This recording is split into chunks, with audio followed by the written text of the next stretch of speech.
কম্বলের ব্যবসা করতে চান, বাংলাদেশের সর্ববৃহৎ পাইকারি মার্কেটে আমরা কিন্তু চলে আসলাম, যেখান থেকে বাংলাদেশের 64টা জেলাতে কম্বল যায়। আপনারা যদি এখানে দেখেন হিউজ কোয়ান্টিটির প্রোডাক্ট আছে, মাত্র 90-95 টাকা থেকে কিন্তু এখানে কম্বল শুরু। আপনার দামি কম্বল লাগবে এই পাশেও যদি আসেন, দেখেন যেগুলো আসলে মার্কেটে কিন্তু 2200-2500 টাকা যে কম্বলগুলো সেল হয়, এগুলো কিন্তু এখানে অ্যাভেলেবেল আছে, খুব রিজনেবল প্রাইসে আপনারা কিন্তু নিতে পারবেন।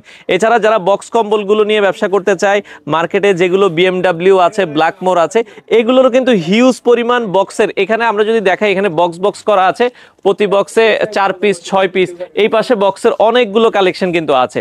তো যারা এগুলো পাইকারি নিতে চান, আমরা যদি দেখাই এই পাশেও কিন্তু এই যে বিএমডাব্লিউ আছে, জিরো আছে, ডলফিন আছে, মোটামুটি অনলাইনে যে ভাইরাল প্রোডাক্টগুলো এগুলো আপনারা নিতে চাইলে এটা হচ্ছে মেসার্স তাজেল ক্লথ স্টোর, ঢাকার সাইনবোর্ডে হচ্ছে সাইনবোর্ড পারিজাত মার্কেট বলে, এখানে মোটামুটি রাত দিন 24 ঘন্টায় খোলা থাকে। যারা পাইকারি কম্বল ব্যবসা করতে চান, কম্বল নিতে চান, ত্রাণের জন্য কম্বল নিতে চান, 1 লাখ 1.5 লাখ 2 লাখ সব ধরনের কোয়ান্টিটি আপনারা তাদের কাছ থেকে নিতে পারেন।